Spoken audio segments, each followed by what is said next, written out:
kinh nung hay lâu dia chả bao lại tao he dạo lăng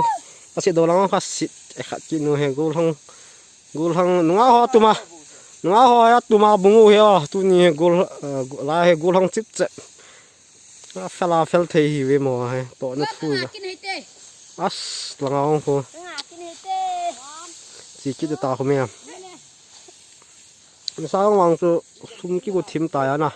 ko bulang phoi ya hoa sa khát hung liang kít nín tin liang tới ta mà có cái啥địa lục piu kia hòn có cái pu điều hia vật chất pu đi ngang khát ta cái vuông com lâu có phải rằng cái pu lâu chỉ ao chưa ta he cái pu điều cái bò điều thì vào tao ta mà tâm chứ cái pu khop lâu điều he đã he về bên nè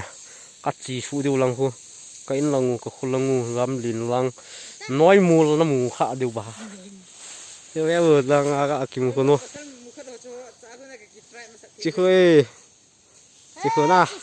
cái chị sao gì nghe là phần này Việt Nam hay lệ chị chơi hi cả là ngồi cả về kia được tì pì bò loại pì ngày tụ tam pháo thấy thế nhưng ta có cái tiền điều hiền cây càn đi ông sinh chết tan cả cái pan chết tàu téo lẹ chân hiền anh trai của tiền oh yes pháo thấy mà riêng vin mày họ sang cái gan rõ tè điều hết tu nè cô chú là cô mình học cao mình hiện mò hoặc cái lù chị thấy rằng là cô là khát cháu không đạo độ lù thì vì những người cô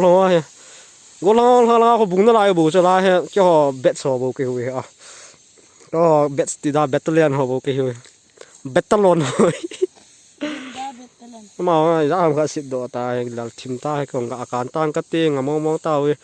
chứ coi là mang cu bố bẹ thấy lâu pa là sao thấy lâu pa thì mà cô pu giờ si David pa cho hi